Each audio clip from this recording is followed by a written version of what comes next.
The diversity of a university's faculty, staff, and students ultimately influences its strength, productivity, and intellectual character.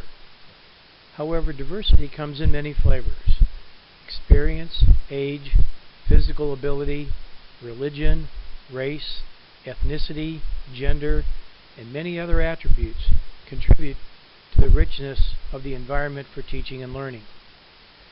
Most educators would agree that we also need diversity in discipline, intellectual outlook, learning styles, and personality to offer students the breadth of ideas that constitute a dynamic intellectual community. In our last presentation, we introduced diversity in learning styles and instructional strategies. We will continue with this examination, beginning with a vast and growing body of research that is providing increased evidence that a diverse student body, faculty, and staff benefits the mission and goals of higher education by increasing creativity, innovation, and problem solving. Certainly, diversity of faculty, staff, and students also brings with it challenges. Increased diversity can lead to less cohesiveness, less effective communication, increased anxiety, and greater discomfort for many members of a learning community. Learning to respect and appreciate each other's cultural and stylistic differences, and becoming aware of unconscious assumptions and behavior that may influence our interactions with our students, will enable you to minimize the challenges and derive maximum benefits from diversity. Let's take a closer look at what some of the current research is suggesting. Campus diversity initiatives are having positive effects on both minority and majority students. They improve students' relationships on campus and affect positively their satisfaction and involvement with their institutions and their own academic growth. Beyond their proven capacity to improve access and retention of underrepresented groups of students, comprehensive diversity initiatives also seem to promote satisfaction, academic success, and even the cognitive development of all its students. Despite these efforts, the research clearly documents that many students, including many minority students, white women, gay and lesbian students, and disabled students, still find the campus climate unresponsive to their needs,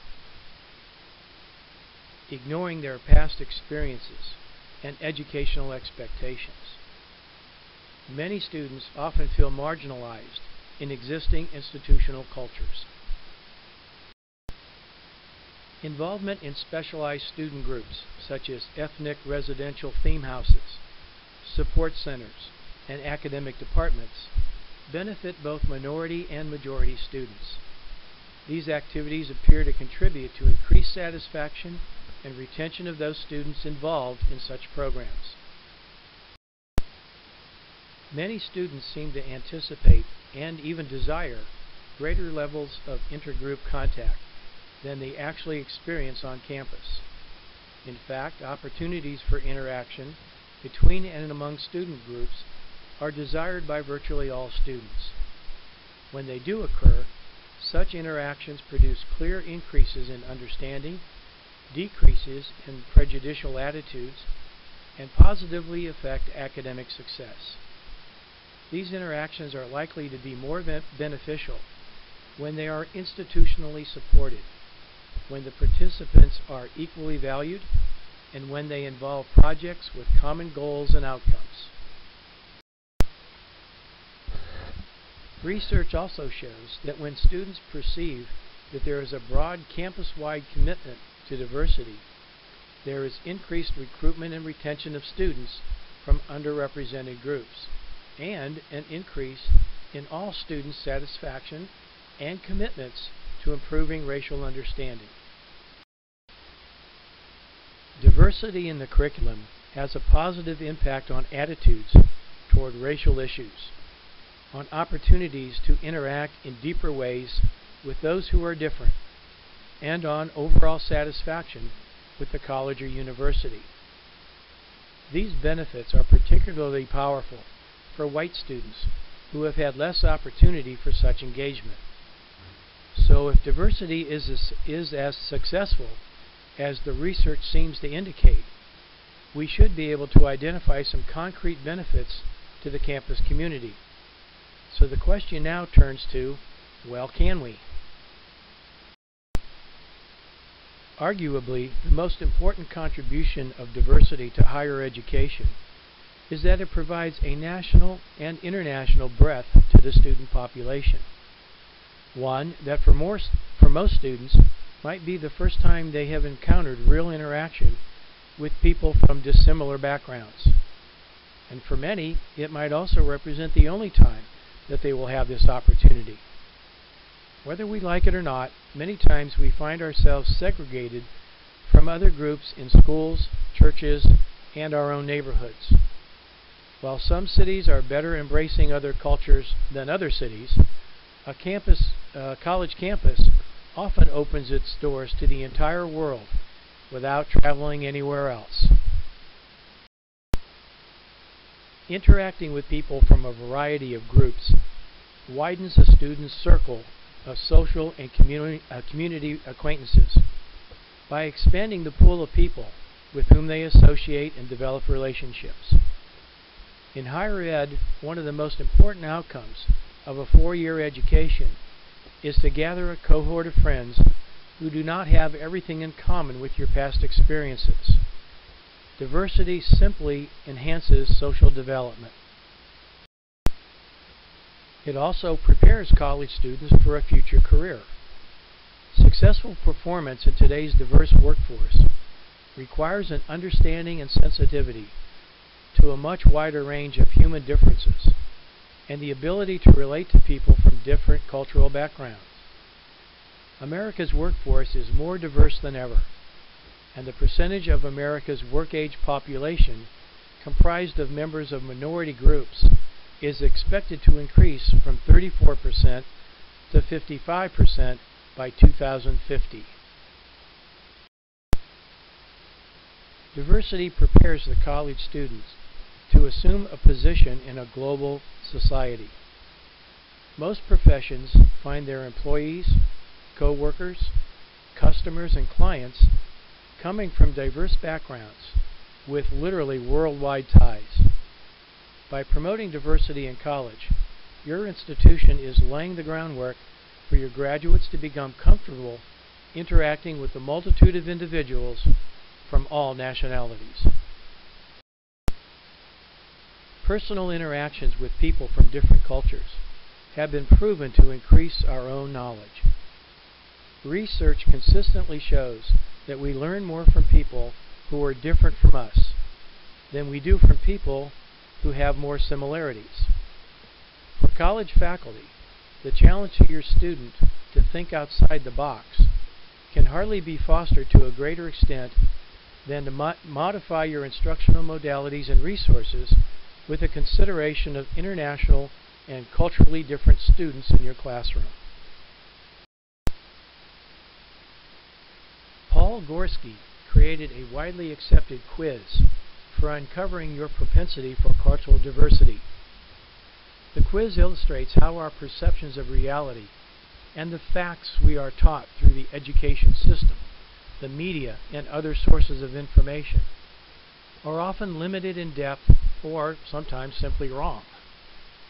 It should take you approximately 15 minutes to complete the quiz, since we will be focusing only on 12 of the researchers' initial 20 questions.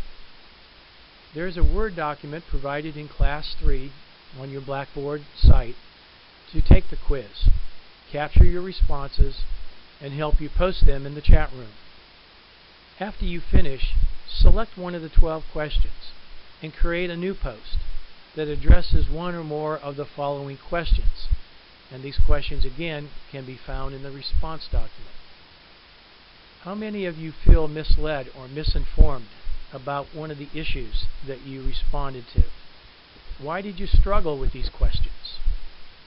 Did any specific question jump out at you, or any answer surprise you? Why did those particular answers surprise you, and where did you receive the information that led you to believe something different? Here's another question. Where do people generally get information about individuals and groups related to race, gender, social economic class, or other social or cultural identities? You could decide to respond to the question, how do you process information that you get from these sources? Is it your understanding of the information informed by your own experiences or a worldwide view? How can misinformation about these issues contribute to stereotyping and oppression? And what will your role be as an educator in challenging these stereotypes and providing fuller understanding of these issues? Again, all of this information is in the document 3_cultural diversity quiz and responses. I want you to finish this presentation first, then complete the quiz and the posts. Cultural diversity expands a student's capacity for reflecting on issues or problems from various perspectives and new vantage points, rather than a commonly held perspective. These varied viewpoints add to a student's success when considering new problems that stem from different contexts and new situations. Rather than viewing the world through a single lens, diverse students should be able to expand their views and consider multiple options when making decisions and weighing issues. So a course that you develop rich in the aspects of cultural diversity is of considerable importance to your learners. Learning from people whose backgrounds and experiences differ from your own sharpens self-knowledge and personal insight. It promotes skills in comparing and contrasting one's life experiences with others who differ sharply from your own. This self-awareness makes your students more capable of building informed decisions about their own academic future and potential for professional success.